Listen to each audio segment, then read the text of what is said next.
Aprel kuni Turkiyaning poytaxti Anqaraning markazidagi 12-chi usul maydonida Turkiyaning har qaysi joylaridan kelgan 30 ommaviy tashkilot bilan 5 nashriyot organining mas'ullari axborot e'lon qilish yig'ini chaqirib, Xitoy hukumatini irqiy qirg'inchilikni to'xtatishga, Turk hukumatini Uyg'urlarga ega chiqishga chaqirdi. Ötüken Medeniyet Mağarib Cemiyeti, Tulpar Milletçiler Cemiyeti ve Dünya Uyghur Qurultayı qatarlıq 30 teşkilat bilen 5 neşriyat birlikte uyuşturgan faaliyetke Kayseri, İstanbul, Bursa ve Ankara'dan kelgen ommaviy teşkilat mas'ullaridan sırt Ankara'daki Uyghur teşkilatlarının mas'ullari iştirak qildi. Wuhan virusi tufayli ko'p kishining qatnashishi cheklamaga uchirdi.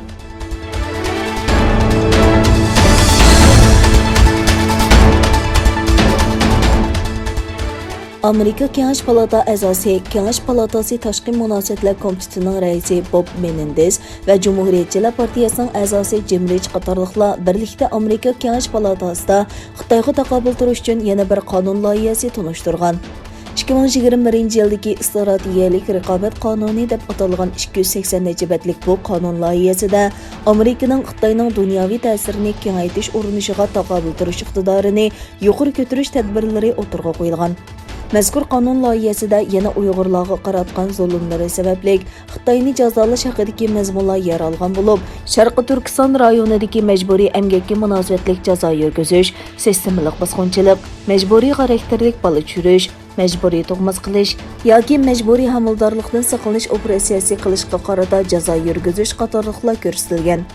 Amerikaning sobiq tashqi ishlar ministri Mike Pompeo o'tgan yili 11 dekabr Amerika ovozi radiosining Washingtondagi bosh shtabida axborot erkinligi va Amerikaning qimmat qarashi haqida so'z qilganda, Erkin Osiyo radiosi Uyg'ur bo'limining xizmatiga nihoyat yuqori baho bergan edi. Erkin Osiyo radiosi Uyg'ur bo'limining sobiq muxbiri, Uyg'ur harakati tashkilotining raisi Roshan Abbosxonim mundaq dedi: Xitoy Uyg'urlarga yurgizayotgan irqiy qirg'inchiligini yolg'on tashviqot orqali yoshirishga urinayotgan mushundoq bir paytda haqiqiy ahvolni dunyoga oshkorlaydigan Erkin Osiyo radiosidagi axborot vositalariga ehtiyojimiz bor.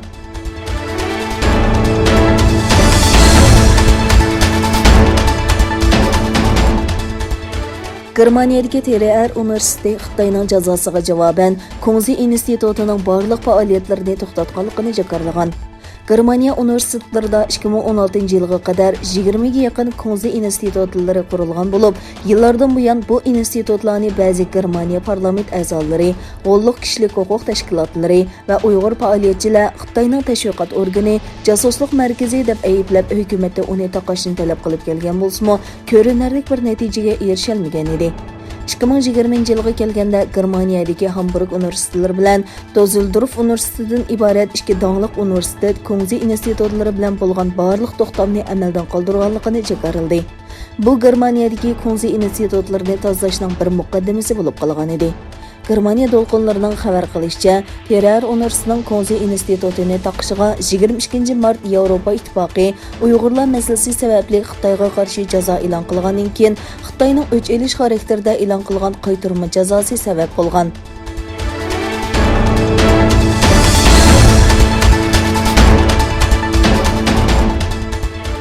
Aldınqı hafta elektronluq savdo şirkiti Alibabaga monopolga qarshi turish qonuniga xiloflik qilganlik uchun 2 milliard 800 million dollar jarimani qo'ygan Xitoy hukumati 34 pan texnika shirkitini o'zlarining raqobatga qarshi turish qilmishini tekshirishga ogohlantirdi.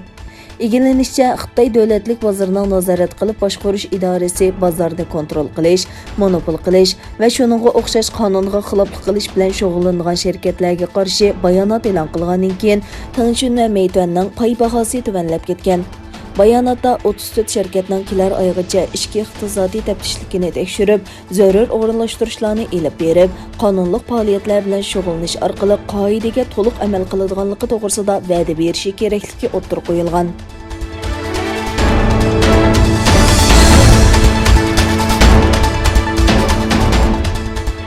Xitoy Amerikaning Tayvan bilan rasmiy munosabat o'rnatish tirishchiligiga yana bir qatim inkos qaytardi.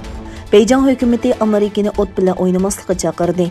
Amerika tashqi ishlar ministri Blinken Tayvan bo'g'izidagi jiddiylikdan andisha qilayotganligini bildirgan edi. Beijing hukumati Amerika amaldorlarining Tayvan vakillari bilan ko'rishishga qulaylik yaratadigan belgilamaning e'lon qilinishiga inkos qaytardi.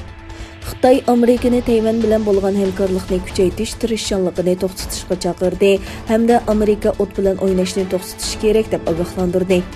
Amerika Tashqi ishlar ministri Bિлен hafta oxirida Tayvan bo'g'izining kunsari kuchayotgan jiddiyligining kishini andishiga soladiganligini bayon qilib, biz Tayvanga rayonning tinchligi va bexatarlikka kafolatlik qilish to'g'risida bergan va'dimizning orqasida turamiz degan edi.